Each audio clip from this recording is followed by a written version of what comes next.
What things do I find essential in a knife for survival or hunting? Is it the price? No. The things what you want to look for isn't the most expensive knife, isn't the best steel knife. It's 1. Full tang construction. 2. A decent thickness of blade. This one is 4mm. It has steel bolsters, which can be a problem in very cold weather, but the main grip is wood. Now, why do you want wood or plastic over aluminium or other metal in a knife you're going to use for survival? Simple. A metal handled knife in severe cold conditions, your hand could stick to it, so you'd have to rely on your gloves, which can reduce your control of the knife. Whereas if it's mainly wood, you can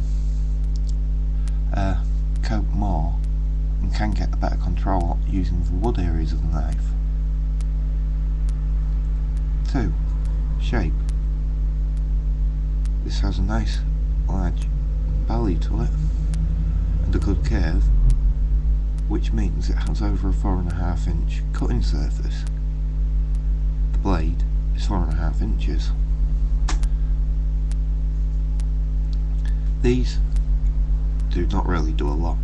They add a little bit of strength to the blade from their shape. They are on both sides. They don't reduce blade weight because it has exactly the same amount of metal there. They don't act as blood grooves, although it's what they're commonly called. It's one of the big myths about a knife, the blood groove theory. This is a hollow ground blade, and let me reach down.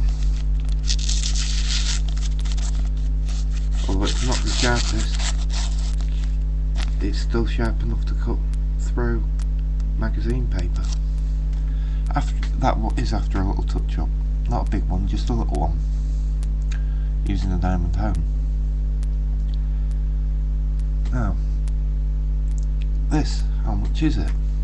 It's a 10mm elk ridge medium hunter. As I said, it's got a 4.5 inch blade.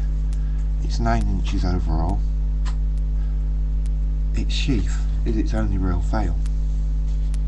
The reason it's a fail, on mine, the stud here, well, rivet here, and the snap stud to close it, failed on it. The other failing point on it, here, if you can see, that is rubberized and glued, as well as stitched. Now, why is that a fail? It means any moisture in there and water's going to be trapped with your blade if you store it in its sheath. So do not store your knife in its sheath if you have one of these, other than when you're using it, of course.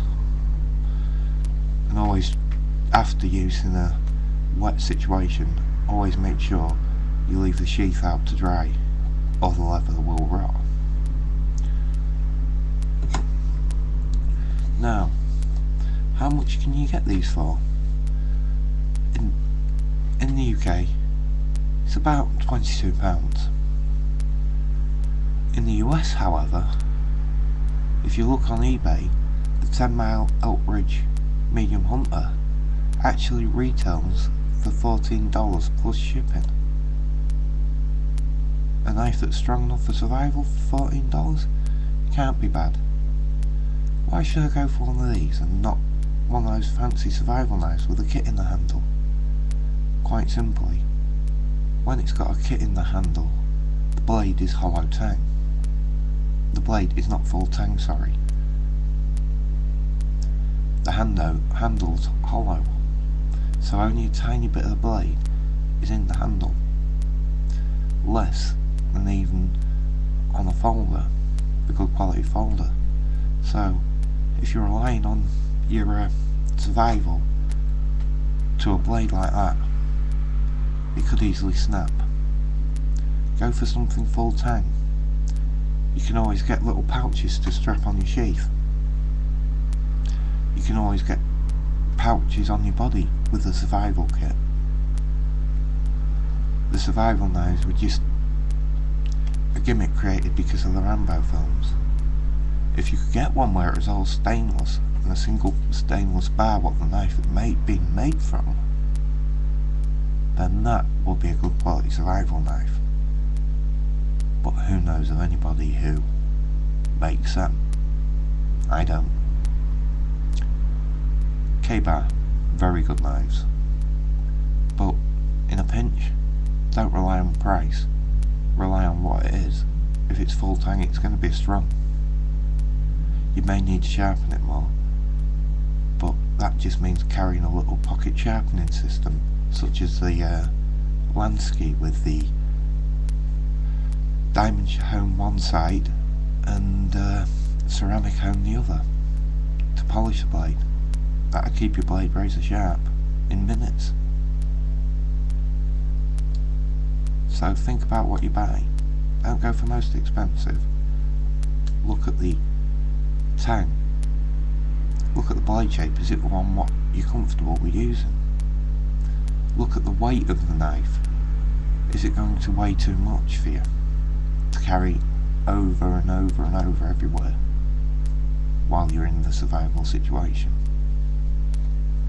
Yes, big knives have their place in survival too, such as the machete, but you don't need to carry your machete far from your camp.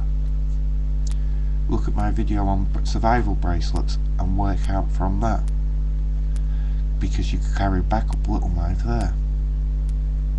Thanks for your time and see you later.